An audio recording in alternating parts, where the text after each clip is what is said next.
అందరికీ నమస్తే. నేను శీలం వెంకటేశ్వర్లు, జాతీయ చేతి వృత్తుల ఐక్యవేదిక పార్టీ ఆంధ్రప్రదేశ్ రాష్ట్ర అధ్యక్షుడిని, అలాగే బీసీ నవచైతన్య వేదిక వ్యవస్థాపక అధ్యక్షుడిని, ఒక బీసీ నాయకుడు. బీసీలకు జరుగుతున్న అన్యాయాల గురించి, బీసీలకు ఎవరెవరు గతం నుంచి కూడా అన్యాయాలు చేశారో వారందరి గురించి ఒకసారి మా బీసీ సమాజం మొత్తం గుర్తించాలని, ఆలోచించాలని సవినయంగా మనవి చేసుకుంటూ, మనకు జరిగిన అన్యాయాలలో మొట్టమొదటి అన్యాయం ఈ రాజకీయ పార్టీల్లో అతిపెద్ద స్వతంత్రం తెచ్చిన పార్టీ అని చెప్పుకుంటున్న కాంగ్రెస్ పార్టీ చేసింది మొట్టమొదటి అన్యాయం. లేదంటే అప్పుడే మరి బీసీలకు రిజర్వేషన్లు అయిపోయాయి. ఎలా అంటే స్వతంత్రం వచ్చినప్పుడే ఫస్ట్ పార్లమెంట్ సెషన్లోనే నెహ్రూ గారు ప్రధానమంత్రిగా ఉన్నప్పుడు ఫస్ట్ శ్రీ బాబాసాహెబ్ అంబేద్కర్ గారు న్యాయశాఖ మంత్రిగా ఉన్నారు. మొట్టమొదటిలో పార్లమెంట్లో బీసీల గురించి, బీసీలకు ఒక కమిషన్ కావాలని పార్లమెంట్లో కొట్లాడింది బాబాసాహెబ్ అంబేద్కర్, బీసీల గురించి కూడా. ఆ విషయాలు చెప్తూ నెహ్రూ గారిని అడుగుతున్నప్పుడు నెహ్రూ గారు అంగీకరించకపోతే అది సాధ్యపడదని అంటున్నప్పుడు బాబాసాహెబ్ అంబేద్కర్ గారు పార్లమెంట్లోనే రాజ్యాంగంలోనే ఆర్టికల్ 340 అనే అధికరణం పొందుపరచడం జరిగింది. ఆ 340 అధికరణ ద్వారా బీసీ కమిషన్ ఒకటి వేసి వాళ్ళ జనాభా ఎంతమంది ఉన్నారో బీసీ కులగణన సెన్సెస్, అంటే జనగణనతో పాటు సెన్సెస్ చేసి జనగణనతో పాటు దేశం మొత్తంలో బీసీ కులగణన కూడా జరపాలి. ఆ జరిపిన తర్వాత విద్య, ఉద్యోగ, రాజకీయ రిజర్వేషన్లు బీసీలకు కల్పించాల్సిన అవసరం ఉందని వాదించాడు, గట్టిగా మాట్లాడాడు, పార్లమెంట్లో కొట్లాడాడు.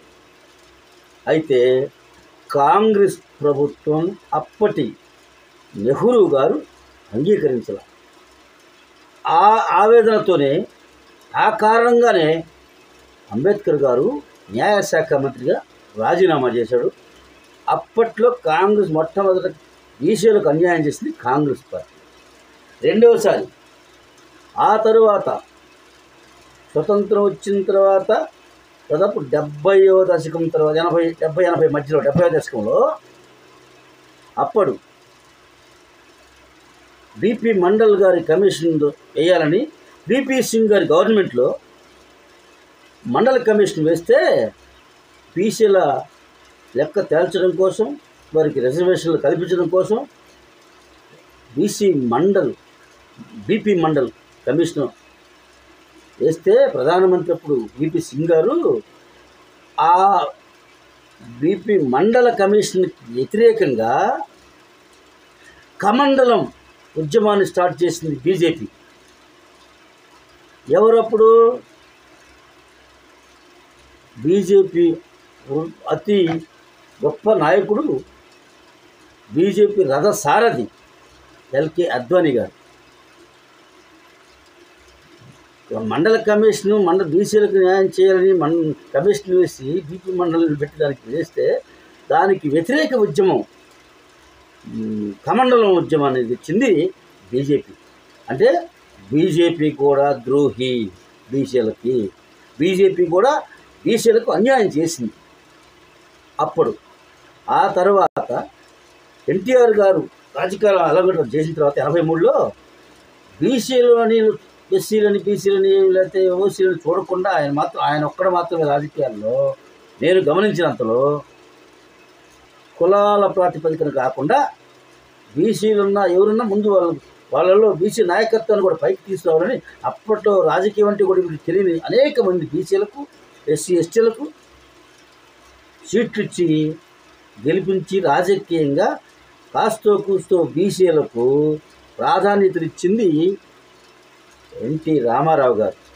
అదే టైంలోనే రాజీవ్ గాంధీ గారు ప్రధానమంత్రిగా ఉంటే ఎన్టీ రామారావు గారు ఒక పిలుపునిచ్చారు, బీసీలకు ఈ యొక్క లోకల్ బాడీస్లో 33% రిజర్వేషన్ ఇవ్వాలి అని ఆయన ఒక ప్రపోజల్ పెట్టి, మీరు ఇవ్వకపోతే కేంద్ర ప్రభుత్వం, అసలు కేంద్రమే ఒక మిథ్య అన్నాడు ఆయనైతే, మీరు ఇవ్వకపోయినా సరే నేను నా రాష్ట్రంలో ఉమ్మడి ఆంధ్రప్రదేశ్ అప్పుడు నేను బీసీలకి అధిక ప్రాధాన్యత ఇచ్చి 33% మించి సీట్లు నేను ఇస్తాను సీట్లు అని చెప్పి ఆయన ఒక ప్రకటన చేసి మీటింగుల్లో బ్రహ్మాండంగా ఆయన ప్రజలు లక్షలాది మంది ప్రజల సమక్షంలో బహిరంగ సభల్లో చెప్తున్నప్పుడు అప్పుడు బీసీ మన రాజీవ్ గాంధీ గారు ఓహో ఇదేదో లేకపోతే మన ఆంధ్రప్రదేశ్లో ఉమ్మడి ఆంధ్రప్రదేశ్ అప్పుడు మనకి అన్యాయం జరిగింది, మనకి కాంగ్రెస్ అధికారంలోకి రాదేమో ఈయన ఈ రకంగా అంటున్నాడని చెప్పి అప్పుడు ఆయన 3 అంచెల వ్యవస్థ తీసుకొచ్చి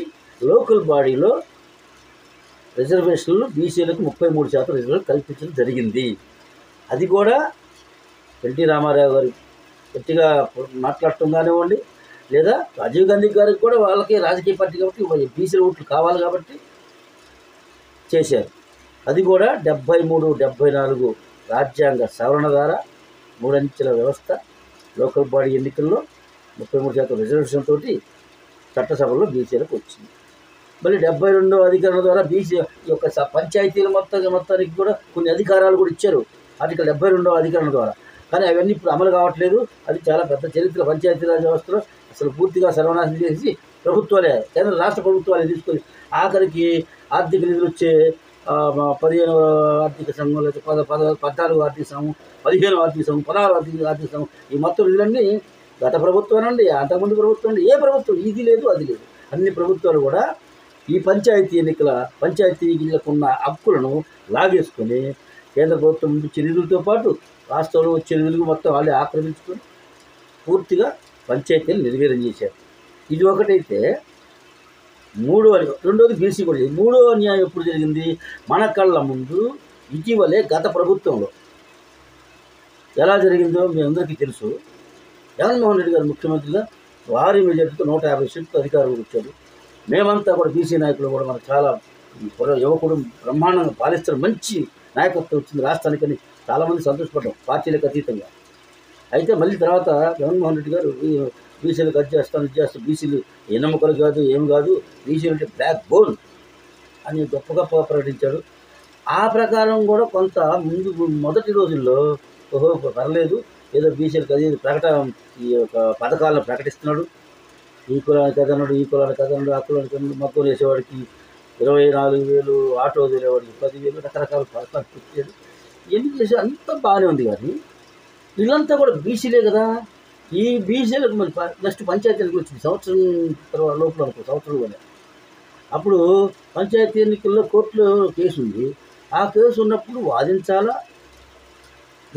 కాదు మేము బీసీలకు అన్యాయం చేయలేము, రాష్ట్ర ప్రభుత్వాలు అన్యాయం చేస్తే బీసీలకు అన్యాయం జరిగింది, 33% రిజర్వేషన్ కావాల్సిందని చెప్పి మంచి లాయర్ని పెట్టి సుప్రీంకోర్టుకి వెళ్ళేలా ఆ కేసు వాదించాల్సింది పక్కన పెట్టేసి అక్కడ ధర కేసీఆర్, ఇక్కడ మన జగన్మోహన్ రెడ్డి బాసు గారు ఇద్దరు కలిసి ఎన్నికలకి పోయారు. ఎట్లా 22% పోయింది అంటే తగ్గించేసి, అంటే లక్షలాది మంది బీసీ బిడ్డలు కనీసం లోకల్ బాడీ పంచాయతీ ఎన్నికల్లో వాటిల్లో కూడా ఆ నెంబర్ పదవులు ప్రెసిడెంట్ పదవులు మొత్తం పోయింది.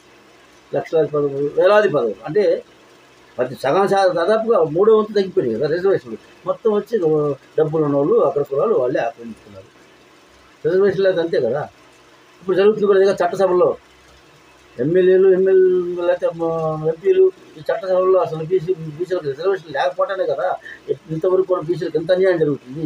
ఇది మామూలు అన్యాయం కాదు కదా. మీరందరూ కూడా ఆలోచించండి బీసీ మిత్రులారా.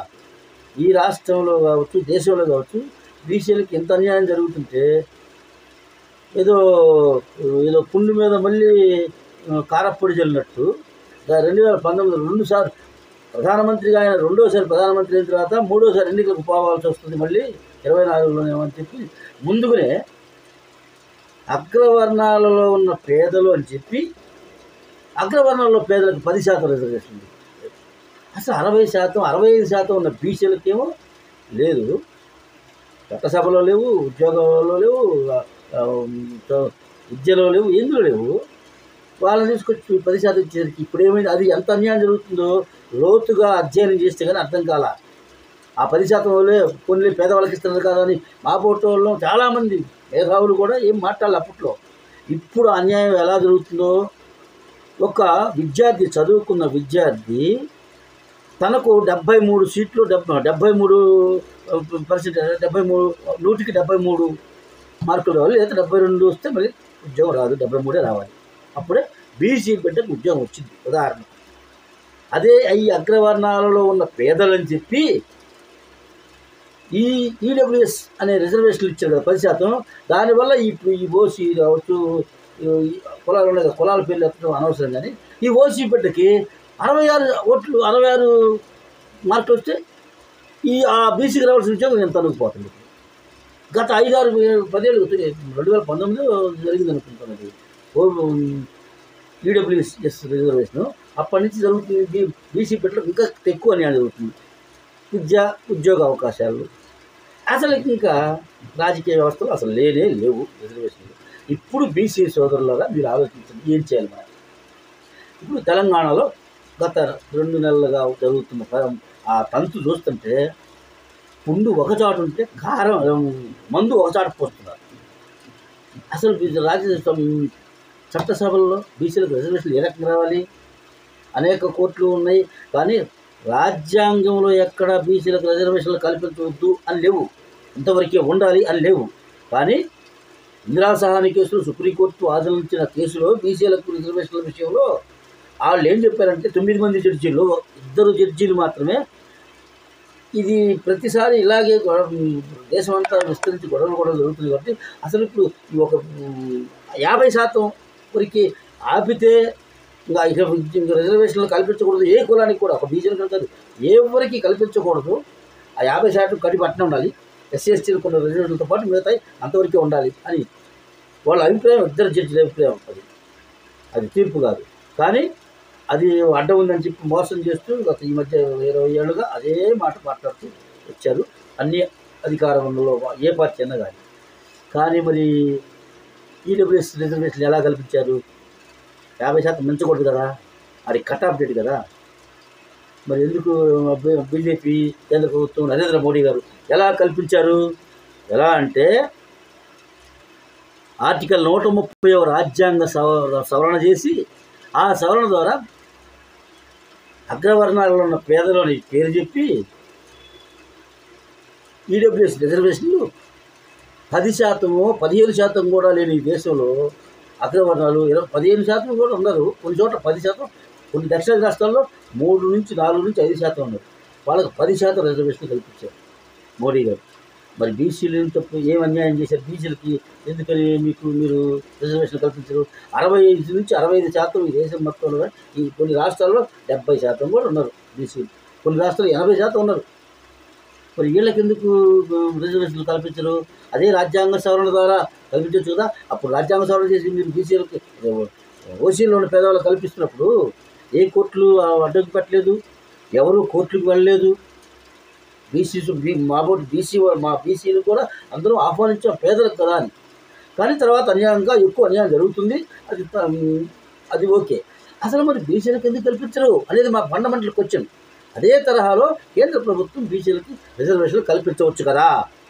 ఇప్పుడు ఏదో అమాయకులైనట్టు 100 సంవత్సరాలు చరిత్రలో కాంగ్రెస్ రేవంత్ రెడ్డి గారు ఏమన్నా మేము 42% ఇస్తాం, సెన్సెక్స్ చేసాం, కులగణన చేసామన్నారు. ఎలా ఇస్తారు మీరు? రాష్ట్రాల అధికారంలో ఉండి కేంద్రంలో అధికారంలో ఉన్నారు కదా. కేంద్రంలో కాదు, కేంద్రం కదా నిర్ణయించాల్సింది. ఇక్కడ ఎన్ని చేసినా కూడా కోర్టులో మళ్ళీ ఆ రెడ్డి జాగృతి వాళ్ళు పోయి కోర్టులో కేసు వేసా, అది కొట్టేసా. ఇప్పుడు మళ్ళీ బీసీలు మళ్ళీ ఎదురు చూస్తూ ఉన్నట్టు వచ్చింది. హలో లక్ష్మణ అంటూ. అసలు బీజేపీ అసలేమాత్రం కాస్తున్న సెన్స్ కనీసం లేకుండా మనమే అధికారంలో ఉన్నామని చెప్పి మళ్ళీ వీళ్ళు అధికారంలో ఉన్నవారు 2 పార్టీలు, కేంద్రంలో అధికారంలో, రాష్ట్ర అధికారంలో ఉన్నవాళ్ళు ధర్నాలు చేస్తారు. ఎవరి మీద మీ ధర్నాలు? ఆ ప్రతిపక్ష పాత్ర మరి అది ఇంకా అత్యంత దుర్మార్గం. 10 ఏళ్ళు అధికారంలో ఉన్న కేసీఆర్ గారు అప్పుడు కేంద్ర